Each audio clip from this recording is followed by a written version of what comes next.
Previous मेरा video था which is a little bit blur, so I'll repeat that once again. Okay, so here before going to this type of solid, here यहाँ पर जो types of solid, I hope आपके पास ये PDF मिला हो, तो अगर मिला है तो एक बार ओपन करके देख लो तुम लोग, ठीक है. तो before going to this type of solids will see introduction here. तो सॉलिड से पहले जो टाइप्स ऑफ सॉलिड है और सॉलिड से पहले क्या आता है, हम लोगों ने पिछले क्लास में as a study earlier in the class you have studied about the matter. ठीक है, तो तुम लोगों ने मैटर के बारे में स्टडी किया था. तो टोटली मैटर क्या है? मैटर वो है जो आपके आसपास around you, which is present around you, which occupies the space as well as mass. Example ये पेन देख लो. पेन जैसे कि पेन यहाँ पर मैंने रखा है, I kept the pen here. It occupies the space. इतना सा स्पेस ये ऑक्यूपाई कर रहा है. उस स्पेस में क्या है, इसका मास प्रेजेंट है. So that is matter which occupies space as well as mass in that space. Okay, तो as studied earlier here, the solid state of matter is characterized by strong interparticle forces of attraction, which means जो solid है that is characterised, solid जो बना है वो strong inter particles. जैसे कि हम लोगों ने गैस और लिक्विड में देखा होगा, वहाँ के जो पार्टिकल्स है गैस में, जैसे कि पार्टिकल्स जो प्रेजेंट रहता है वो रैंडमली प्रेजेंट रहता है, और लिक्विड में क्या प्रेजेंट रहता है, इतना स्ट्रॉन्ग नहीं रहता है. जो पार्टिकल्स एक दूसरे के बाजू में कंस्टिट्यूएंट पार्टिकल्स जो प्रेजेंट रहते हैं उसमें से क्या रहता है, थोड़ा बहुत गैप रहता है. ठीक है, तो सॉलिड में क्या है, सॉलिड में जो पार्टिकल्स प्रेजेंट है एक दूसरे के पास, वो इंटर पार्टिकल फोर्स की वजह से, एक अट्रैक्शन की वजह से वो बहुत ही ज़्यादा स्ट्रॉन्ग है. इंटर पार्टिकल्स यानी कि एक और दूसरा जो पार्टिकल प्रेजेंट है आसपास, उसके जो मिडल है, सेंटर है, वो इंटर पार्टिकल्स है. उन दोनों में से एक फोर्स क्रिएट होता है. उस फोर्स की वजह से वो कंस्टिट्यूएंट पार्टिकल्स जो है वो बहुत ही ज़्यादा स्ट्रॉन्ग रहते हैं. ठीक है, तो the solid as a result most solids have definite shape and volume and which change only slightly with change in temperature and pressure. ठीक है, जो सॉलिड्स है हमारे वो थोड़ा बहुत चेंज होता है सिर्फ इसके साथ इन टेम्परेचर एंड प्रेशर के साथ. ठीक है, and then the smallest constituent particles of various solids are, जो कंस्टिट्यूएंट पार्टिकल्स सॉलिड्स में प्रेजेंट है वो जो है they are atoms, ions. Ions में कैटायंस या फिर एनायंस आएंगे. ठीक है, एनायंस और मॉलिक्यूल्स. ठीक है, all such smallest constituent particles of solids will be referred as a particles in this chapter. ठीक है, जो छोटे छोटे पार्टिकल्स, जो स्मॉलेस्ट थिंग्स है, कंस्टिट्यूएंट पार्टिकल्स है, उसको हम लोग एज अ पार्टिकल्स इस चैप्टर में रेफर करेंगे. ठीक, तो let's go to the types of solids. ठीक है, नेक्स्ट है आपका types of solids. So in the types of solids there are two types of solids. First one crystalline solid and second one is amorphous solids. Let's go to the crystalline solids. Okay, okay. See here, this is your first one which is crystalline solid. ठीक है, so in the crystalline solid जो constituent particles present है, see here that you can see in the PDF, study of many crystalline solids indicates that they possess these following characteristic properties. ठीक है, तो crystalline solid जो indicate करता है हाँ कि यही crystalline solids है, वो solids जो पोसेस करता है इन कैरेक्टर्स को, जो आने वाले कैरेक्टर्स है. ठीक है, 3 कैरेक्टर्स जो है उसको वो पोसेस करता है. तो चलिए देखते हैं वो 3 कैरेक्टर्स कौन से हैं. So first one you can see in the window. First one, see here, there is a regularity and periodicity. There is a regularity and periodicity in the arrangement of constituent particles in crystalline solids. ठीक है, सी ये important points है. इन तीनों points में से important points जो है वो एकदम सिंपल है, आप देखते जाओ. ठीक है.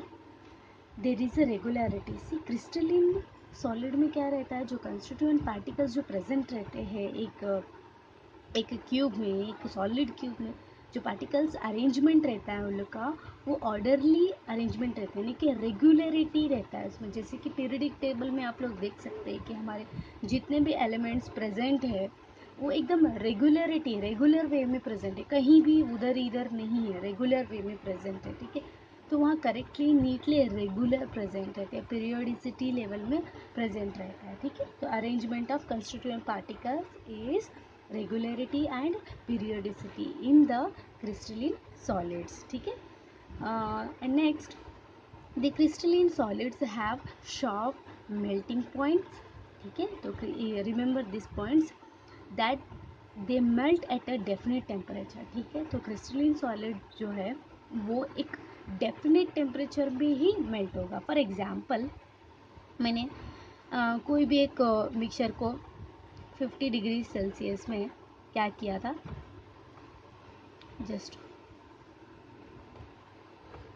कोई भी एक मिक्सचर को मैंने क्या किया था, उसको मैंने मेल्ट किया था. उसका जो टेम्परेचर था कितना था, अराउंड 50 डिग्री. ठीक है, उसका जो टेम्परेचर था वो था 50 डिग्री. तो वही मिक्सचर अगर मैं कहीं भी, जो क्रिस्टलिन सॉलिड का मिक्सचर है, अगर कहीं भी मेल्ट करेंगे हम लोग, तो उसका जो टेम्परेचर रहेगा, उसका जो मेल्टिंग पॉइंट टेम्परेचर रहेगा, वो क्या रहेगा, डेफिनेट रहेगा. वही टेम्परेचर में ही वो क्या होगा, मेल्ट होगा. Which means these crystalline solids have a sharp melting point. ठीक है, उसमें से कोई भी कम या ज़्यादा नहीं होगा, शार्प रहेगा उसका मेल्टिंग पॉइंट. ठीक है. And the next one, okay, so first point was there is a regularity and periodicity in the arrangement of constituent particles in crystalline solids. Okay, and the ordered arrangement of particles extends over a long range. ठीक है, जो particles को हम लोगों ने arrange किया था that is extends over long range में. ठीक है. And third point is, see here, this is your third point, all the crystalline substances, सब crystalline substance वो सिर्फ कौन सा, except cubic structure, having cubic structure, see this are anisotropic, which means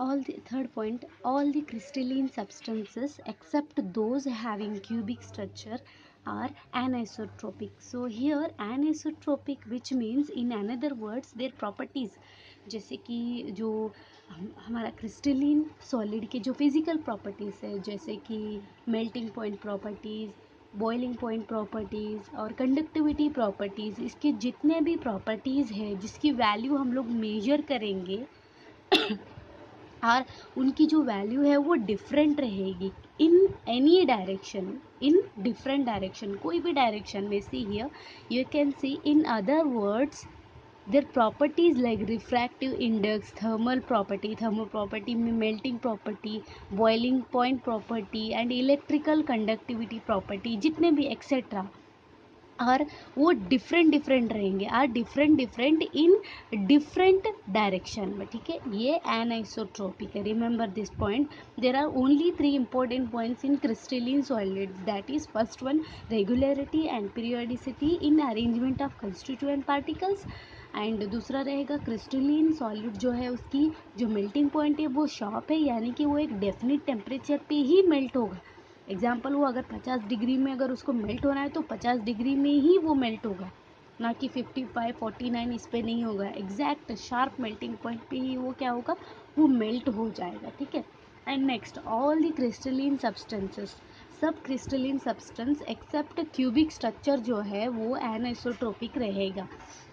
anisotropic वो होता है यानी कि उसकी जो फिजिकल प्रॉपर्टीज़ है, जैसे कि थर्मल प्रॉपर्टी, थर्मल में melting point, boiling point property है, रिफ्रैक्टिव इंडेक्स प्रॉपर्टी है, इलेक्ट्रिकल कंडक्टिविटी प्रॉपर्टीज़ है, ये सब डिफरेंट रहेगा इन डिफरेंट डायरेक्शंस में। उसकी जो मैग्नेटिक वैल्यू जो है ना वो क्या रहेगा, वो डिफरेंट रहेगा, ठीक है। And next the examples, let's see the examples of crystalline solids. पहला एग्जाम्पल जो है वो आइस है, एंड नेक्स्ट जो है वो सॉल्ट है, जैसे कि सॉल्ट में NaCl आएगा और मेटल आएगा, ठीक है। मेटल में सोडियम आएगा, sodium, gold, copper and materials.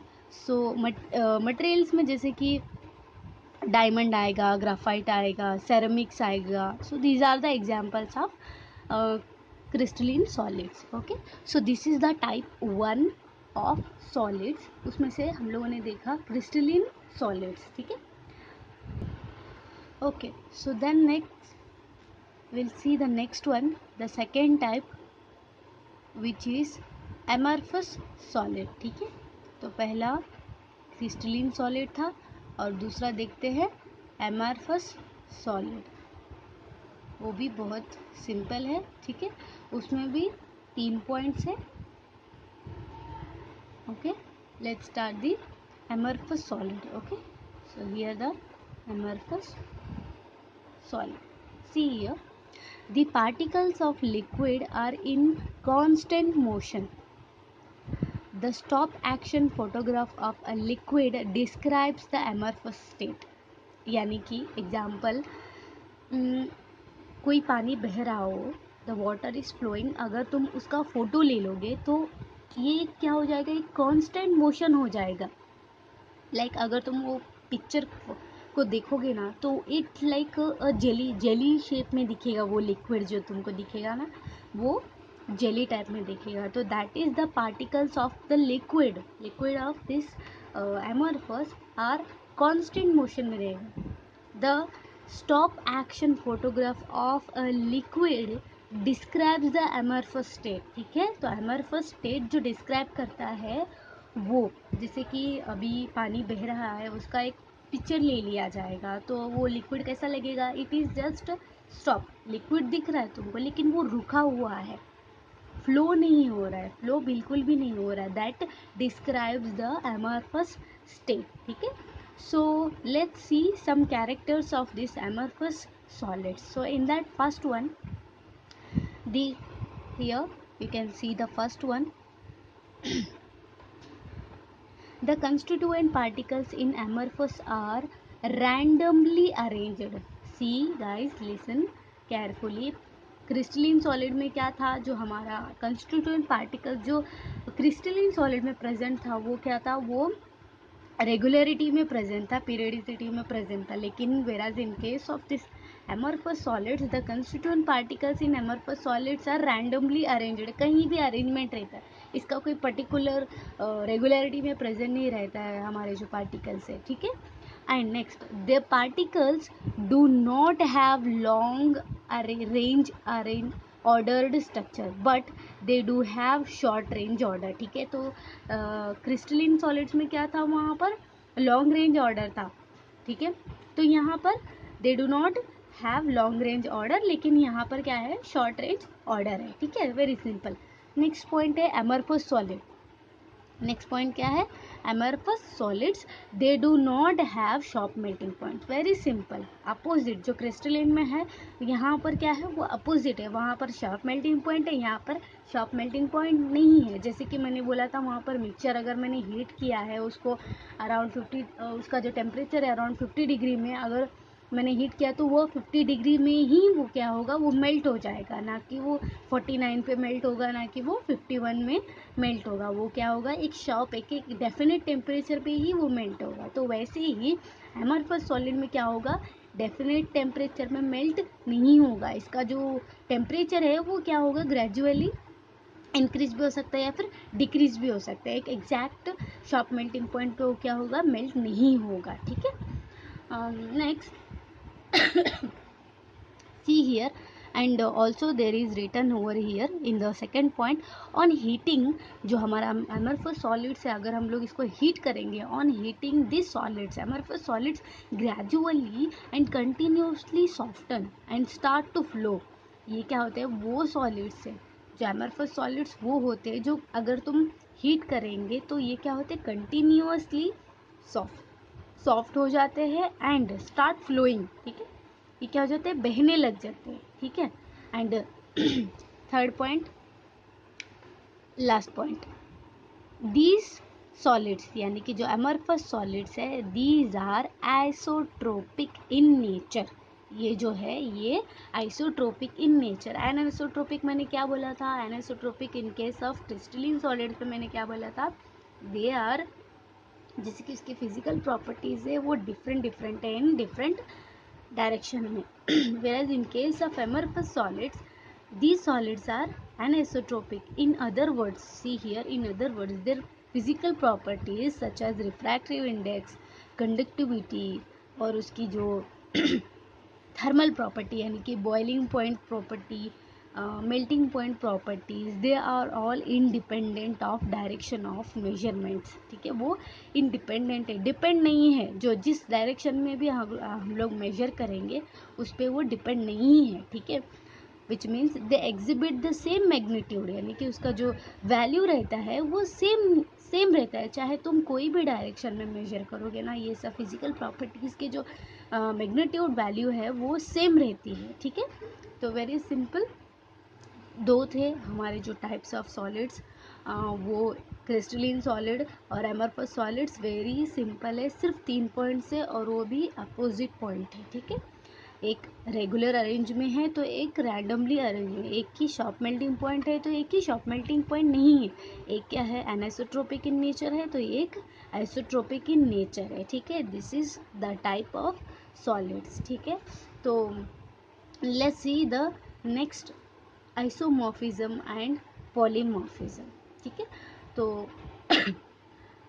Isomorphism and polymorphism के डेफिनेशन जानने से पहले हम लोग देखेंगे कि ये आइसोमॉर्फिज्म मतलब क्या है, पॉलीमॉर्फिज्म मतलब क्या है। ठीक है, तो यहाँ पर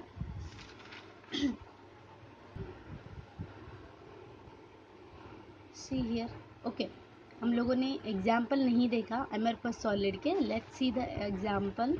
ये ऊपर है इसके लिए मैं नहीं देख पाई। Okay okay, here see the examples of amorphous solid. See, glass example plastic, rubber, tar and metallic glasses. ठीक है, तो ये एग्जाम्पल्स जो है ये किस में आते हैं, एमरफस सॉलिड्स में आते हैं। ठीक है, तो let's see the isomorphism and polymorphism. See here, isomorphism definition जानने से पहले आइसोमॉर्फिज्म क्या है वो देखते हैं। आइसोमॉर्फिज्म यानी कि इसमें से दो वर्ड्स आएंगे, एक आएगा आइसो और दूसरा आएगा वो है मॉर्फिज्म। आइसो यानी कि सेम, आइसो यानी कि सेम, मॉर्फिज्म मतलब स्ट्रक्चर। ठीक है, आइसो यानी कि सेम, आइसो सेम होता है, मॉर्फिज्म जो है वो स्ट्रक्चर होता है। वैसे ही पॉलीमॉर्फिज्म में पॉली यानी कि इट इज़ नॉट सेम, यानी कि ये सेम नहीं है, ये ज़्यादा है, मेनी। पॉली मतलब क्या होता है, मेनी होता है, morphism means structure. Okay, so here similarity and और dissimilarity in crystal structure of different solids is described as isomorphism and polymorphism. So let's see isomorphism and polymorphism. First one is isomorphism. First one isomorphism. So isomorphism यानी कि two or more substances having the same crystal structure are said to be isomorphism, यानी कि एक और एक से भी ज़्यादा सब्सटेंसेस जिसके पास है क्या है, सेम क्रिस्टल स्ट्रक्चर, एक और दो सब्सटेंस, टू और more substances having the same crystal structure, उसको बोलते हैं Isomorphism.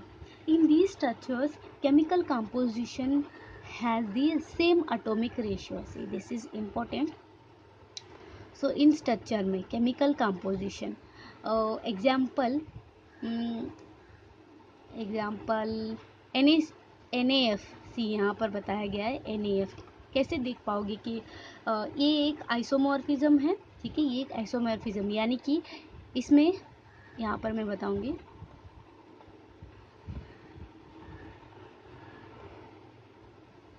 सोडियम हो गया, ठीक है, और